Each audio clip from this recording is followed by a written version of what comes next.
श्री गीता महात्म्य का अनुसंधान। शौनक उवाच। गीता याश्चैव महात्म्यम यथावत् सूत में वद। पुराण मुनिना प्रोक्तम व्यासेन श्रुतिनोदितम। शौनक ऋषि बोले, हे सूत जी, अति पूर्व काल के मुनि श्री व्यास जी के द्वारा कहा हुआ तथा श्रुतियों में वर्णित श्री गीता जी का महात्म्य मुझे भली प्रकार कहिए। सूत उवाच। पृष्ठम वै भवता यत्तन्महद् गोप्यम पुरातनम न केन शक्यते वक्तुम गीता महात्म्यमुत्तमम। सूत जी बोले, आपने जो पुरातन और उत्तम गीता महात्म्य पूछा वह अतिशय गुप्त है, अतः वह कहने के लिए कोई समर्थ नहीं है। कृष्णो जानाति वै सम्यक क्वचित कौन्तेय एव च व्यासो वा व्यासपुत्रो वा याज्ञवल्क्योऽथ मैथिलः। गीता महात्म्य को श्री कृष्ण ही भली प्रकार जानते हैं, कुछ अर्जुन जानते हैं तथा व्यास, शुकदेव, याज्ञवल्क्य और जनक आदि थोड़ा बहुत जानते हैं। अन्ये श्रवणतः श्रुत्वा लोके संकीर्तयन्ति च तस्मात् किंचिद् वदाम्यद्य व्यासस्यास्यान्मया श्रुतम्। दूसरे लोग कर्णोपकर्ण सुनकर लोक में वर्णन करते हैं, अतः श्री व्यास जी के मुख से मैंने जो कुछ सुना है वह आज कहता हूँ। गीता सुगीता कर्तव्य किमन्य शास्त्र संग्रह है। यह स्वयं पद्मनाभस्य मुख पद्माद्विनिह श्रुता, जो अपने आप श्री विष्णु भगवान के मुख कमल से निकली हुई है। गीता अच्छी तरह कंठस्थ करना चाहिए। अन्य शास्त्रों के संग्रह से क्या लाभ। यस्मात् धर्ममयी गीता सर्वज्ञान प्रयोजिका। सर्वशास्त्रमयी गीता तस्मात् गीता विशिष्यते। गीता धर्ममय सर्वज्ञान की प्रयोजक तथा सर्वशास्त्रमय है, अतः गीता श्रेष्ठ है। संसार सागरम घोरम तर्तुमिच्छति यो जनः। गीता नावम समारूह्य पारम यातु सुखेन सह। जो मनुष्य घोर संसार सागर को तैरना चाहता है उसे गीता रूपी नौका पर चढ़कर सुखपूर्वक पार होना चाहिए। गीता शास्त्रमिदं पुण्यम यह पठेत प्रयतः पुमान् विष्णु पदम वाप्नोति भयशोकादिवर्जितः। जो पुरुष इस पवित्र गीता शास्त्र को सावधान होकर पढ़ता है वह भय शोक आदि से रहित होकर श्री विष्णु पद को प्राप्त होता है। गीता ज्ञानम श्रुतम नैव सदैवाभ्यास योगतः मोक्षमिच्छति मूढ़ात्मा याति बालकहास्यताम। जिसने सदैव अभ्यास योग से गीता का ज्ञान सुना नहीं है फिर भी जो मोक्ष की इच्छा करता है वह मूढ़ात्मा बालक की तरह हंसी का पात्र होता है। ये शृण्वन्ति पठन्त्येव गीता शास्त्र महर्निशम न ते वै मानुष्या झया देवा एव न संशय। जो रात दिन गीता शास्त्र पढ़ते हैं अथवा इसका पाठ करते हैं या सुनते हैं उन्हें मनुष्य नहीं अपितु निःसंदेह देव ही जाने। मल निर्मोचनम पुंसाम जल स्नानम दिने दिने सकृत गीताम्भसि स्नानम संसार मलनाशनम। हर रोज जल से किया हुआ स्नान मनुष्यों का मैल दूर करता है, किंतु गीता रूपी जल में एक बार किया हुआ स्नान भी संसार रूपी मैल का नाश करता है। गीता शास्त्रस्य जानाति पठनम नैव पाठनम परस्मान्न श्रुतम ज्ञानम श्रद्धा न भावना। 12 स एव मानुषलोके पुरुषो विड्वराहकः यस्माद् गीतां न जानाति नाधमस्तत्परो जनः। जो मनुष्य स्वयं गीता शास्त्र का पठन पाठन नहीं जानता है, जिसने अन्य लोगों से वह नहीं सुना है, स्वयं को उसका ज्ञान नहीं है, जिसको उस पर श्रद्धा नहीं है, भावना भी नहीं है, वह मनुष्य लोक में भटकते हुए शूकर जैसा ही है। उससे अधिक नीच दूसरा कोई मनुष्य नहीं है, क्योंकि वह गीता को नहीं जानता है। धिक् तस्य ज्ञानमाचारं व्रतं चेष्टां तपो यशः गीतार्थ पठनम नास्ति नादमस्तत्परो जन। 14 जो गीता के अर्थ का पठन नहीं करता उसके ज्ञान को, आचार को, व्रत को, चेष्टा को, तप को और यश को धिक्कार है।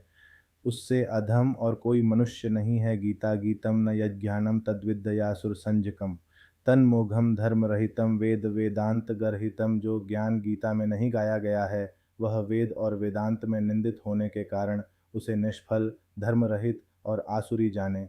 यो धीते सततम गीताम दिवारात्रौ यथार्थतः स्वप्न गच्छन वदंस तिष्ठन शाश्वतम मोक्षमाप्नुयात्। जो मनुष्य रात दिन सोते, चलते, बोलते और खड़े रहते हुए गीता का यथार्थतः सतत अध्ययन करता है वह सनातन मोक्ष को प्राप्त होता है। योग स्थाने सिद्ध पीठे शिष्टाग्रे सत्सभासुच यज्ञ च विष्णु भक्ताग्रे पठन्याति परांगतिम। योगियों के स्थान में, सिद्धों के स्थान में, श्रेष्ठ पुरुषों के आगे, संत सभा में, यज्ञ स्थान में और विष्णु भक्तों के आगे गीता का पाठ करने वाला मनुष्य परम गति को प्राप्त होता है। गीता पाठम च श्रवणम यह करोति दिने दिने क्रतवो वाजिमेधाद्या कृतास्तेन सदक्षिणा।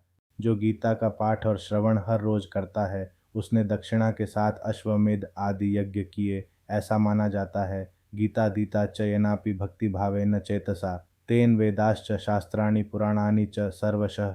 जिसने भक्तिभाव से एकाग्र चित्त से गीता का अध्ययन किया है उसने सर्व वेदों शास्त्रों तथा पुराणों का अभ्यास किया है, ऐसा माना जाता है। यह शृणोति च गीतार्थम कीर्तयेच्च स्वयं पुमान् श्रावयेच्च परार्थम वह स प्रयाति परम पदम।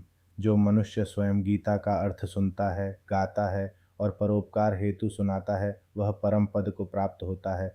नोपसर्पन्ति तत्रैव यत्र गीतार्चनम गृहे तापत्रयोद्भवा पीड़ा नैव व्याधि भयम। तथा जिस घर में गीता का पूजन होता है वहाँ आध्यात्मिक, आदिदैविक और आदिभौतिक तीन ताप से उत्पन्न होने वाली पीड़ा तथा व्याधियों का भय नहीं आता है। न शापो नैव पापम च दुर्गतिनम च किंचन देहे रह षड़ेते वै न बाधन्ते। कदाचन उसको शाप या पाप नहीं लगता, जरा भी दुर्गति नहीं होती और छह शत्रु काम क्रोध लोभ मोह मद और मत्सर देह में पीड़ा नहीं करते। भगवत परमेशाने भक्तिरव्यभिचारिणी जायते सततम तत्र यत्र गीताभिनंदनम। जहाँ निरंतर गीता का अभिनंदन होता है वहाँ श्री भगवान परमेश्वर में एकनिष्ठ भक्ति उत्पन्न होती है। स्नातो वा यदि वा स्नातः शुचिर वा यदि वा शुचि विभूति विश्वरूपम च संस्मरण सर्वदा। शुचि स्नान किया हो या न किया हो, पवित्र हो या अपवित्र हो, फिर भी जो परमात्मा विभूति का और विश्वरूप का स्मरण करता है वह सदा पवित्र है, सर्वत्र प्रतिभोक्ता च प्रतिग्राही च सर्वशः। गीता पाठम प्रकुर्वाणो न लिप्येत कदाचन। सब जगह भोजन करने वाला और सर्व प्रकार का दान लेने वाला भी अगर गीता पाठ करता हो तो कभी लेपायमान नहीं होता। यस्यांतःकरणं नित्यं गीतायां रमते सदा सर्वाग्निकः सदा जापि क्रियावान स च पंडितः। जिसका चित्त सदा गीता में ही रमण करता है वह संपूर्ण अग्निहोत्री, सदा जप करने वाला, क्रियावान तथा पंडित है। दर्शनीय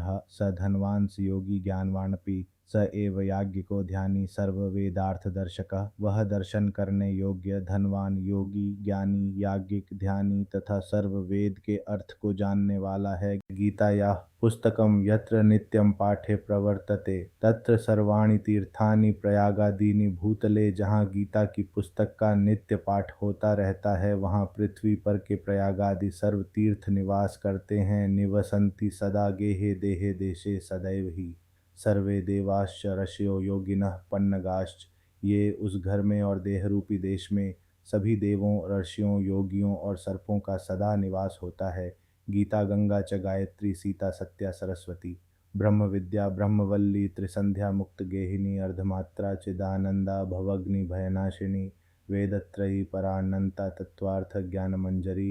इत्येतानि जपे नित्यं नरो निश्चल मानसः ज्ञान सिद्धिम लभेत् शीघ्रं तथान्ते परमं पदम। गीता गंगा गायत्री सीता सत्या सरस्वती ब्रह्म विद्या ब्रह्मवल्ली त्रिसंध्या मुक्त गेहिनी अर्धमात्रा चिदानंदा भवग्नि भयनाशिनी वेदत्रयी परा अनंता और तत्वार्थ ज्ञान मंजरी तत्व रूपी अर्थ के ज्ञान का भंडार। इस प्रकार गीता के 18 नामों का स्थिर मन से जो मनुष्य नित्य जप करता है वह शीघ्र ज्ञान सिद्ध और अंत में परम पद को प्राप्त होता है। यद्यत कर्म च सर्वत्र गीता पाठम करोति वै तत्तत् कर्म च निर्दोषम कृत्वा पूर्णमवाप्नुयात्। मनुष्य जो जो कर्म करे उसमें अगर गीता पाठ चालू रखता है तो वह सब कर्म निर्दोषता से संपूर्ण करके उसका फल प्राप्त करता है।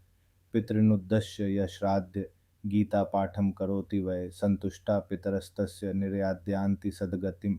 जो मनुष्य श्राद्ध में पितरों को लक्ष्य करके गीता का पाठ करता है उसके पितृ संतुष्ट होते हैं और नरक से सद्गति पाते हैं। गीता पाठेन संतुष्टा पितरः श्राद्धतर पिता पितृलोकम प्रयान्त्येव पुत्राशीर्वाद तत्परा। गीता पाठ से प्रसन्न बने हुए तथा श्राद्ध से तृप्त किए हुए पितृगण पुत्र को आशीर्वाद देने के लिए तत्पर होकर पितृलोक में जाते हैं।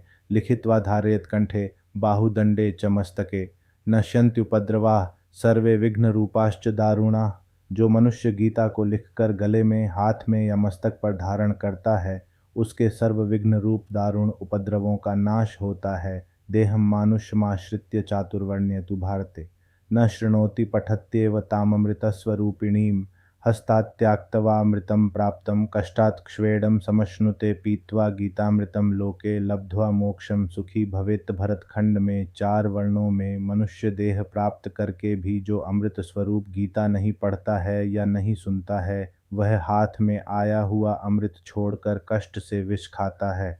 किंतु जो मनुष्य गीता सुनता है, पढ़ता तो वह इस लोक में गीता रूपी अमृत का पान करके मोक्ष प्राप्त कर सुखी होता है। जनैः संसार दुःखार्तैर्गीता ज्ञानं च यैः श्रुतं संप्राप्तमृतं तैश्च गतास्ते सदनं हरेः। 39। संसार के दुखों से पीड़ित जिन मनुष्यों ने गीता का ज्ञान सुना है, उन्होंने अमृत प्राप्त किया है और वे श्री हरि के धाम को प्राप्त हो चुके हैं। गीतामाश्रित्य बहवो भूभुजो जनकादयः निर्धूत कल्मषा लोके गतास्ते परमं पदम। इस लोक में जनकादि की तरह कई राजा गीता का आश्रय लेकर पापरहित होकर परम पद को प्राप्त हुए हैं। गीतासु न विशेषोस्ति जनेषु चावचेषु च ज्ञानेष्वेव समग्रेषु समा ब्रह्मस्वरूपिणी। गीता में उच्च और नीच मनुष्य विषयक भेद ही नहीं है, क्योंकि गीता ब्रह्मस्वरूप है, अतः उसका ज्ञान सबके लिए समान है। यह श्रुत्वा नैव गीतार्थम मोदते परमादरात् नैवाप्नोति फलम लोके प्रमादाच्च वृथा श्रमम। गीता के अर्थ को परम आदर से सुनकर जो आनंदवान नहीं होता, वह मनुष्य प्रमाद के कारण इस लोक में फल नहीं प्राप्त करता है, किंतु व्यर्थ श्रम ही प्राप्त करता है। गीतायाः पठनं कृत्वा माहात्म्यं नैव यः पठेत् वृथा पाठफलम तस्य श्रम एव ही केवलम। गीता का पाठ करे जो महात्म्य का पाठ नहीं करता है, उसके पाठ का फल व्यर्थ होता है और पाठ केवल श्रम रूप ही रह जाता है। एतन्माहात्म्य संयुक्तं गीता पाठं करोति यः श्रद्धया यः शृणोत्येव दुर्लभां गतिमाप्नुयात्। इस महात्म्य के साथ जो गीता पाठ करता है तथा जो श्रद्धा से सुनता है, वह दुर्लभ गति को प्राप्त होता है। माहात्म्यमेतद् गीताया मया प्रोक्तं सनातनम। गीतांतेच पठेद्यस्तु यदुक्तम तत्फलम लभेत। गीता का सनातन महात्म्य मैंने कहा है। गीता पाठ के अंत में जो इसका पाठ करता है, वह उपर्युक्त फल को प्राप्त होता है। इति श्री वाराह पुराणोद्धृतं श्रीमद्गीता महात्म्यानुसंधानं समाप्तम्। इति श्री वाराह पुराणांतर्गत श्रीमद्गीता महात्म्यानुसंधान समाप्त। दिनांची